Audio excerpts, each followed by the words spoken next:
Hey guys, Attorney Walter Hnot, and I wanted to go ahead and do a quick video. Here's kind of the bottom line with this thing. A lot of people have been reaching out to me and asking me the same question over and over, which is, I don't get it. We're so far into this presidency. Why hasn't there been some sort of stimulus? Why hasn't there been some sort of increase? Why hasn't there been something to go ahead and essentially boost my current standard of living? And the reality is this: a lot of people are starting to have this negativity about how it's potentially them, how they are essentially the problem, how they are part of the equation as to why it wasn't beneficial for them. So what I wanted to do is go through some of those things that you guys kind of understand why this has nothing to do with you and why essentially Biden, the fourth stimulus, all those things really has nothing to do with you as a disabled person. When it comes to politics, when it comes to voting in benefit increases, when it comes to voting in things that are going to decrease the limitations on the disabled and the retired, there's one thing you need to keep in mind, which is that politicians do not live in the same world that we do. And what does that mean? It means that basically they're looking at essentially the base fundamental of how do they get voted in again. So the first thing they're going to look at are numbers. Numbers dictate essentially whether or not they're going to care about a particular group of people or whether or not they can get a lot of publicity as a result of that. So just going through it real quick, there's essentially around looks like 55 million plus Americans are age 65 or older.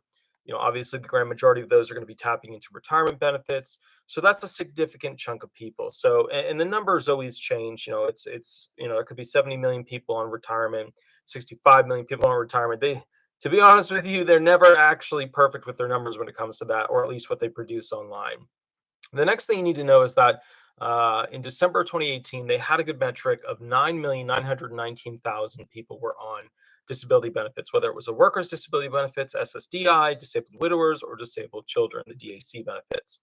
And as a result of that, what you need to keep in mind is that basically politicians are worried about the numbers. Their big thing is all about whether or not you represent enough votes to them for them to show interest in you. So think of it this way: if there's a big car store, right? And you go into the car, you go into the car lot and then you go into the store where the salespeople are. If you walk in there as a homeless person, they're not really going to pay much attention to you other than wanting to get you out of that car sales area because it changes the climate of the area. But if you walk in there and you are in a nice suit and you're looking to buy a car, oh well, all the salespeople are going to be fighting over you. So the reality is that it's all about how enticing you as a voter are to that politician. Now, retirement, individuals, let's say 70 million individuals on retirement benefits or somewhere around there, they should be very enticing because there's such a massive voting block that they dictate pretty much almost every single election that comes down the pike. Disabled individuals, not enough votes, but still a huge chunk of votes, much larger than many of the other caucuses that are out there to actually decide who would win. But you got to remember, first off, you consider the numbers. How many numbers of people are in your group? Is there some sort of like group that represents the overall collective of who you are? Kind of like your nonprofit groups, your elder groups or whatever. They have some power, right? And they get to dictate to some politicians what's going to happen. Now, the next thing you have to consider is what is the amount of money that your group donates basically to whatever it is that politician has, whether they're running for reelection or you're buying things that get taxed that becomes money they can use. It's all a money game. So at the end of the day, you have to remember, do you financially support this politician? Are you buying into what this politician wants? Are you funding their reelection? Are you funding through tax dollars the things that they want? Certain products obviously get taxed more than other products. Those products that get taxed more are going to have more favor with those politicians, things like that. And, a lot of people are like, I don't get it. Why are cigarettes still around? I mean, they should be gone by now. That's because they're heavily taxed and the US government makes a significant amount of money off them, even though it kills Americans. So that's the reality. Just keep that in mind so that you understand the reasoning behind that. People would say, oh, but a lot of that goes to advertising against it. Does it? Does it? Next one, interaction with online. So the other thing that politicians look at when it comes to whether or not you as an individual are likely to be somebody they need to worry about or somebody they need to support is how you interact with them online.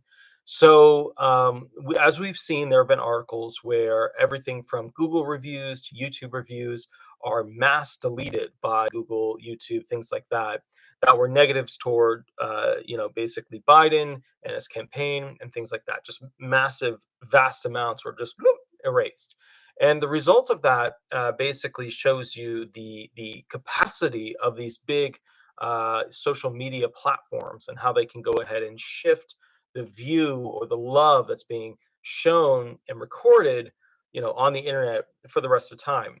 So what you have to keep in mind is a lot of these politicians look to see, okay, if I work with the retired, do I have to face potential backlash of that group putting a bunch of negative reviews online? And those negative reviews, are they going to come back to bite me?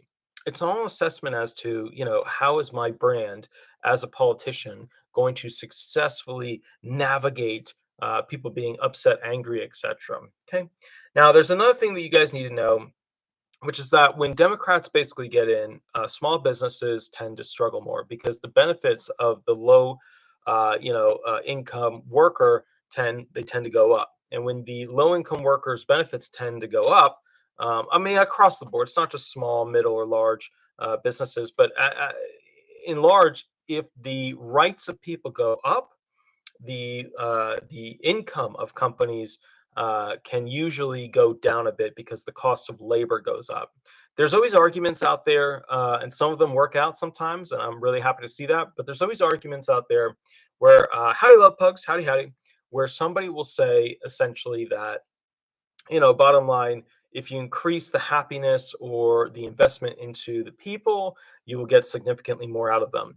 And that is true. That is true, but not when it comes to usually, the lowest end range financing of people or, payroll towards people. When they have people out there that are telling them to go dig that hole or to go do this or do that, you're probably going to be getting, essentially a similar amount of work if you pay them $10 or $11 an hour. The amount of change in work that you receive from an individual is not going to be significant. Now, if you have a middle class person that instead of receiving $60,000 a year receives now $80,000 a year, then obviously they're going to invest significantly more into your company to make your company much better. And that's kind of one of the things that's ironic is that when we look at this whole income change disparity situation, the low income people, the more we increase their benefits, the more expensive all the items are that we purchase that are usually the small items, right? Can of soup, some ramen, some food, some fruit, some veggies, all that stuff. Howdy, Kimberly Gonzalez. Howdy, howdy. So, what this comes down to is you have to understand things almost always to some degree at the very cheapest part of things will go up. Even, I remember they play with the metrics of the economy and things like that, but things usually for basic food items, etc., tend to go up as a result of, basically, more taxes and people getting higher wages at the lowest end. Now, with that said, why didn't President Biden come out with a fourth stimulus? Why didn't he go ahead and come out with something? I mean, even Republicans are now pushing to have some sort of additional stimulus created and push forward for family members, which you usually don't see, Republicans doing that. That's not Republican oriented stuff. That's why, oh, my desk is kind of breaking a little. That's why basically when I look at this, I go, things are interesting. I can't say you. I expected that Biden was going to do a lot more at this point than he's done. I expected that President Biden would be essentially raising SSI's, monthly amount, boosting the disabled, and then basically creating even if it wasn't an increase for the retired, it would have been like all the people receiving under this amount are getting boosted to here, like a baseline. Like that's what I expected. I knew that some of the things he was promising were total BS. I knew that. I knew that was going to happen, but I didn't see it coming down like this. Here's what's happening now. The more money that the average low income retired disabled individual gets, they spend it. And when they spend money, it actually hurts the American economy because of this inflation situation that we're in. And that's why the problem now is that to help the poor, we end up hurting the nation because we're full tilt into basically massive debt. So, like, if you were to imagine, let's say that pull in, let's just make up an easy round number because it's early in math, I don't have a calculator in front of me. Let's say that you pulled in this year $100,000. The equivalent of that, right, for the American people would be essentially that you are in debt, hundreds and hundreds of thousands of dollars with high interest rates that have to be pulled out of the money that you earned. So much so that, and maybe I'll do a specific video on that so I can show you the metrics of how bad it is. But the point is, we are so in debt as a country, which means you're in debt. Like, one of the things you don't get is, like, the reason your benefits aren't being increased is because you're in debt. You might be sitting there going like, "Oh, I don't have credit card debt. I don't have a house mortgage debt. I don't have, student loan debt. I blah blah blah blah blah blah blah blah blah blah." You're wrong. You have debt. You do. You have $500 billion interest payment debt on top of a $30 trillion note shared with a bunch of countries, many of which are not our friends. So the reality here is that nobody watching this video that's an American, is not in debt. You are in debt, significant debt, actually.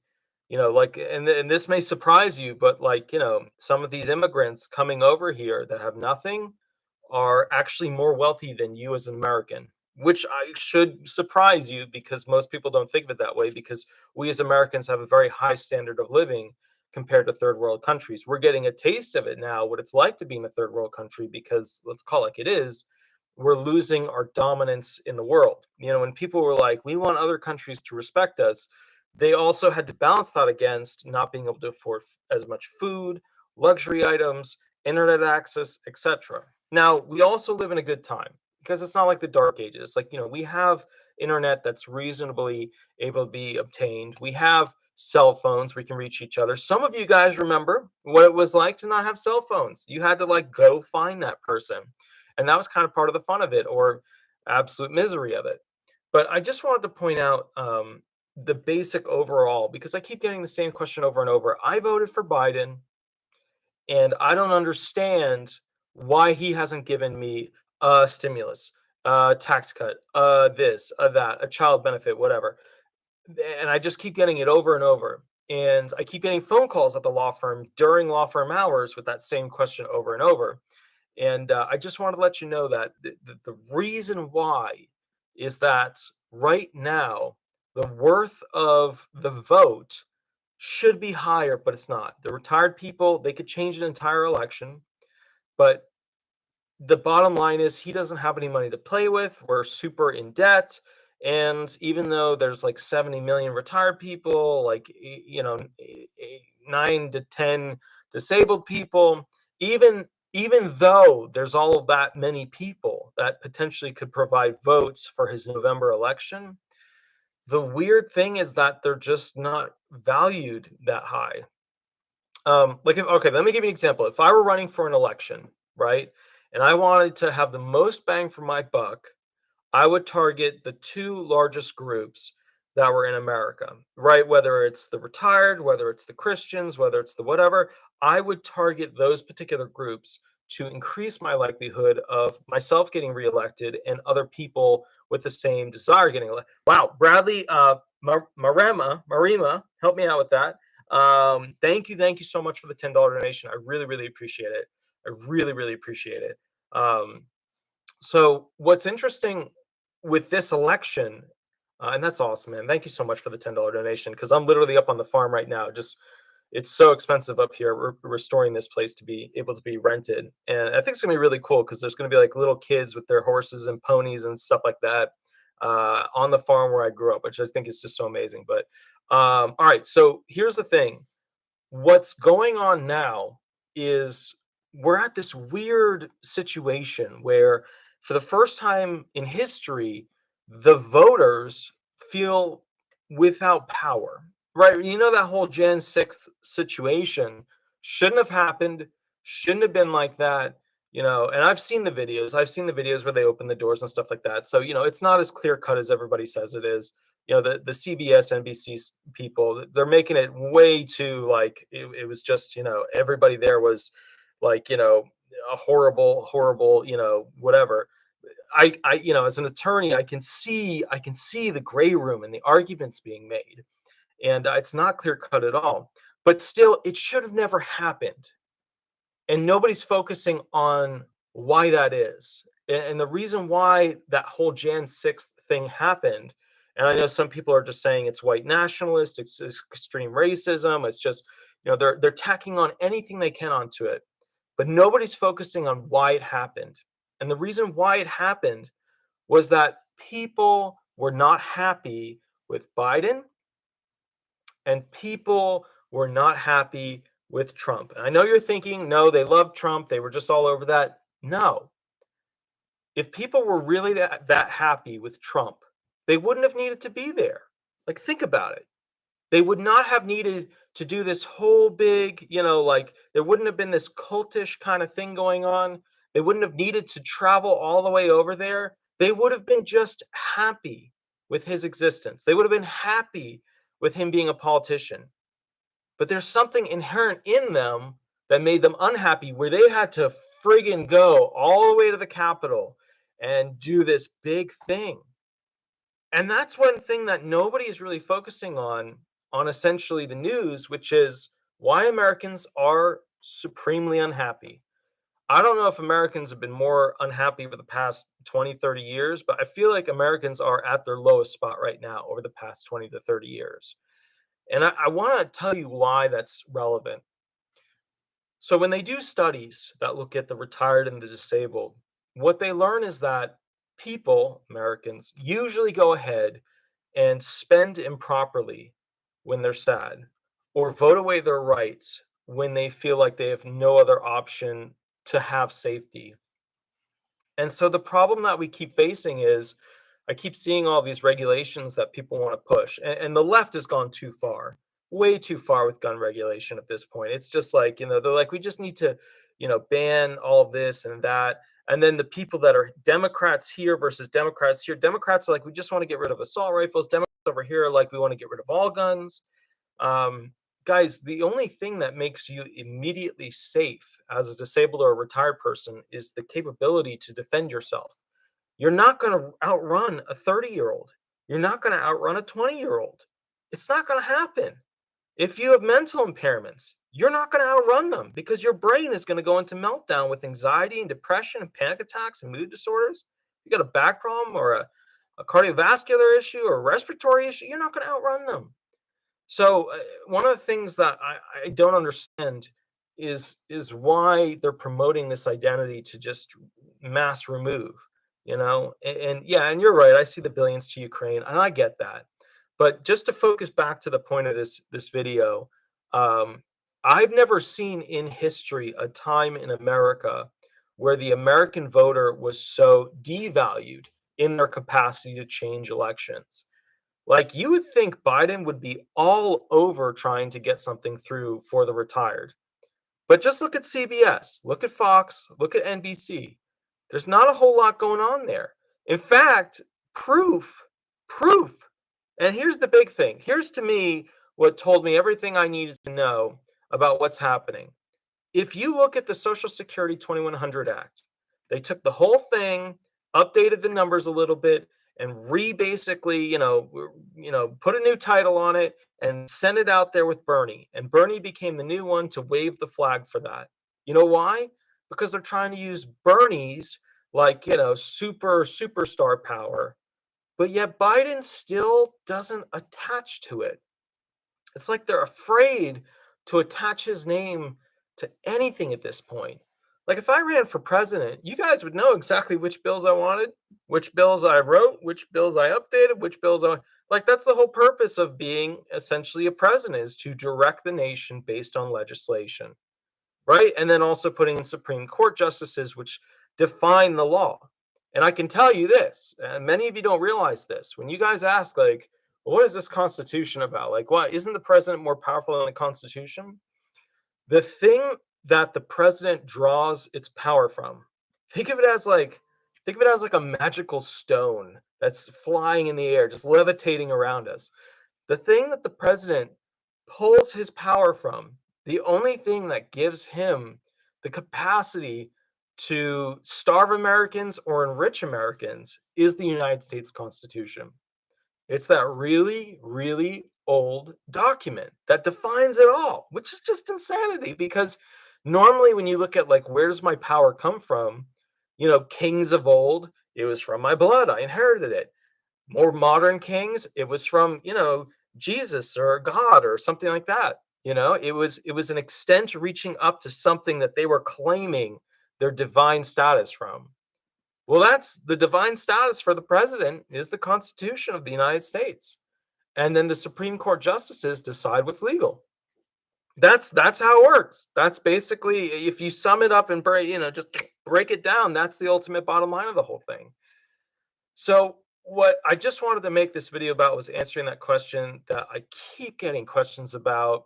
Why hasn't he done more? I don't understand it.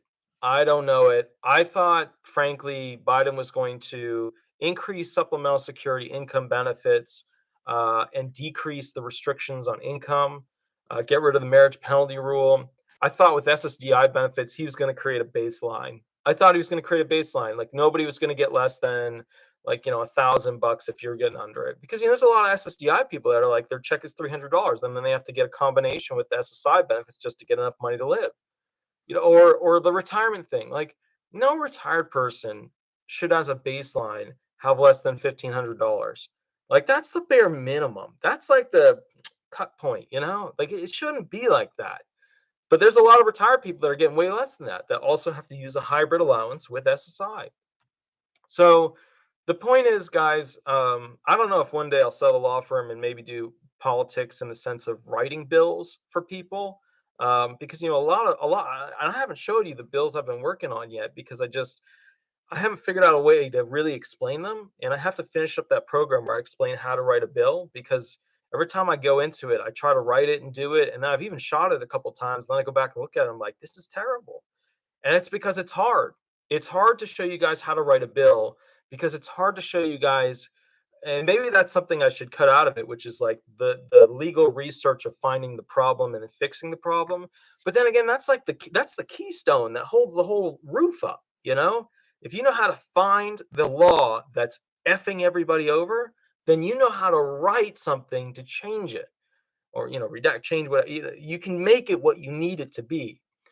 So, and I guess that's part of the problem too. I'm always weighed down with having to do disability law firm stuff. I had one buddy tell me the other day who works for a big box law firm who's a disability attorney. He's like, God, I just never have time to do stuff.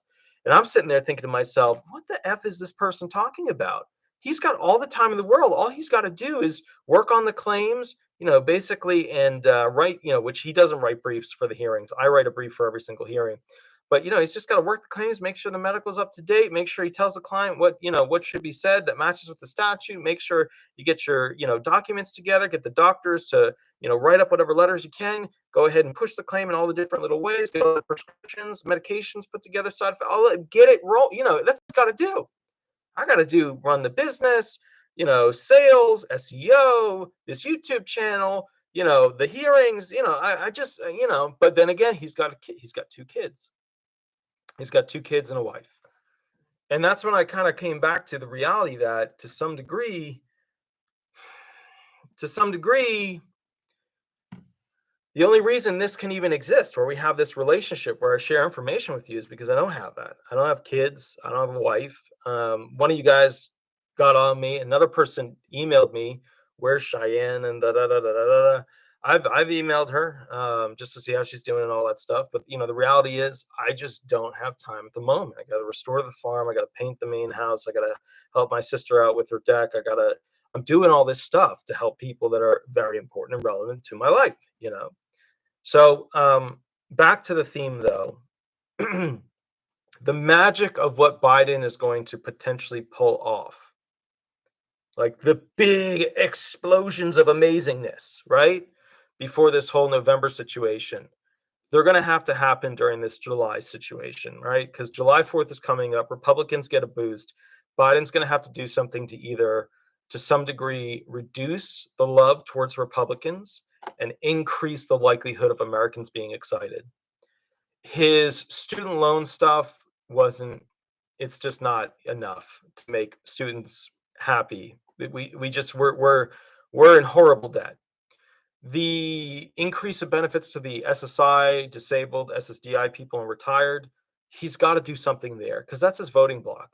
And look, if you want me to be serious with you, the only thing that can save him going into November are Christians and retired people.